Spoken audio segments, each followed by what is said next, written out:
Bonjour et bienvenue dans votre émission Éco-Jeunes. Aujourd'hui, nous parlerons de la filière agricole de la banane en Martinique, un secteur qui soulève de nombreuses questions. Découvrons donc en quelques chiffres ce que représente la banane dans l'économie martiniquaise.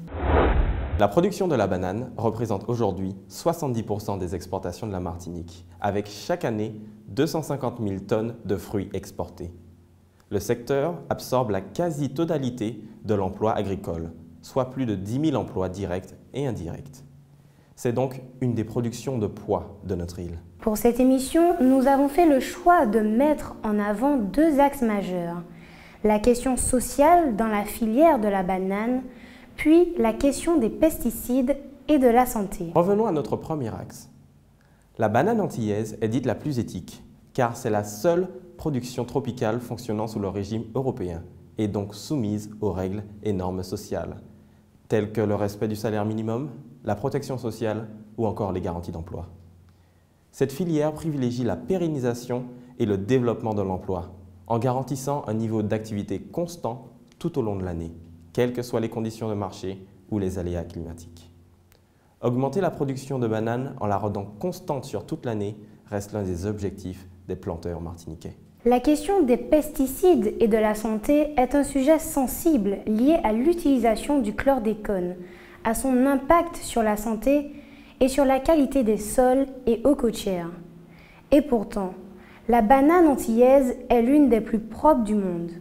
En l'espace de 5 ans, les producteurs ont diminué leur utilisation de pesticides de 75% et atteignent le seuil le plus bas des productions industrielles. Les producteurs sont constamment à la recherche de nouveaux process, afin de faire de ce fruit fragile l'un des plus compétitifs du monde, luttant contre des concurrents de poids venant généralement d'Amérique latine. Ce secteur constitue-t-il encore une force pour le secteur agricole martiniquais? Quel bilan tirer aujourd'hui? Et enfin, quel est l'avenir de l'industrie de la banane? C'est Pierre Monteux, directeur de Banamart, qui répondra à ces questions. La banane, c'est 6200 hectares, plus 800 hectares de jachère. La canne, pour vous donner donc une indication, c'est 3500 hectares.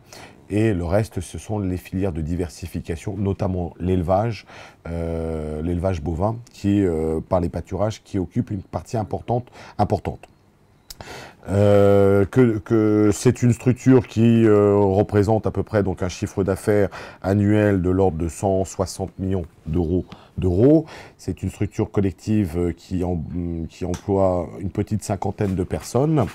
Le secteur donc de la banane, avec ses 400 entreprises adhérentes, emploie à peu près 3500 salariés agricoles en emploi direct. Nous sommes donc une culture qui est une culture pérenne, c'est-à-dire une culture agricole qui n'a pas de saisonnalité, puisqu'elle est produite du 1er janvier au 31 décembre 2013. Et chaque semaine, vous avez des expéditions de bananes qui se font au départ de Fort-de-France. 99% de nos volumes sont effectivement exportés au niveau de l'Union européenne, et globalement, le marché local, qui est un marché local structuré, c'est-à-dire qui passe par des mûrisseries, représente bon an mal an 2000 tonnes. Au niveau du chiffre d'affaires, enfin de l'apport, parce qu'effectivement, donc c'est des notions qui peuvent être intéressantes, de l'apport sur la balance des paiements de la Martinique, quand on ajoute à peu près l'aide POSEI, c'est-à-dire l'aide européenne de soutien donc à la production, et le chiffre d'affaires généré par la vente, la valorisation de la banane sur le marché, c'est à peu près 200 millions d'euros annuels. Et ces 200 millions d'euros, effectivement, irriguent l'économie locale au travers du versement des salaires pour les 3500 employés et du versement donc, des factures par rapport à l'ensemble des fournisseurs ou prestataires qui gravitent autour de notre filière, les sociétés donc, de fourniture d'engrais, la compagnie maritime CMA-CGM, j'en passe et des meilleurs, les établissements bancaires, parce qu'effectivement donc on est aussi des clients importants donc des banques et un certain nombre d'autres activités directes ou indirectes qui peuvent vivre autour de la banane. 80% des emplois fixes de l'agriculture sont dans la banane. C'est une activité pourvoyeuse d'emplois, puisque à peu près pour 1 hectare de bananes cultivées, on a l'équivalent d'un salarié, de 0,8 salariés. Donc effectivement, si je suis donc à la tête d'une exploitation qui fait une quarantaine d'hectares, et je suis donc à la tête d'une PME de l'ordre de 32 à 35 salariés. Vous évoquez effectivement donc la maladie qu'on appelle la cercosporiose noire des bananiers, qui a été introduite sur notre île depuis septembre 2010, qui a remplacé sa cousine un peu moins virulente, qui était donc la cercosporiose jaune. C'est un vrai défi. C'est un vrai défi, non pas que l'on ne puisse pas produire donc de bananes dans un contexte de cercosporiose noire, puisque l'ensemble de la seule bananière dans le monde est atteinte par cette maladie-là. Le défi qui nous attend, c'est de pouvoir donc le faire dans un environnement réglementaire, communautaire et national, dont on sait très bien qu'il est le plus restrictif et le plus contraignant. C'est un véritable challenge. Au jour d'aujourd'hui, par rapport aux outils qui sont donc en notre possession, peu de molécules disponibles pour pouvoir donc lutter sur cette thématique phytosanitaire, des moyens donc de traitement qui sont aussi donc à notre disposition donc de manière très restrictive. L'Union européenne donc a interdit les traitements donc aériens, alors que de partout donc dans le monde c'est utilisé parce que c'est le système le plus efficace et le plus sécurisé possible. Mais l'Union européenne a décidé. Il faut le faire avec. Il faut faire avec. Mais au jour d'aujourd'hui, c'est vrai, c'est un défi qui nous attend. Et c'est un défi d'autant plus important qu'on n'a pas d'exemple. C'est-à-dire, nulle part dans le monde, les gens se sont retrouvés donc dans cette situation-là. Est-ce qu'on y arrivera ou est-ce qu'on n'y arrivera pas? Ça, je ne sais pas. J'ai ma conviction personnelle qu'on va y arriver. Aujourd'hui, on est véritablement donc dans une démarche qui est une démarche de banane durable, dans toute la portée donc de ces termes, aussi bien au niveau social, économique qu'environnemental.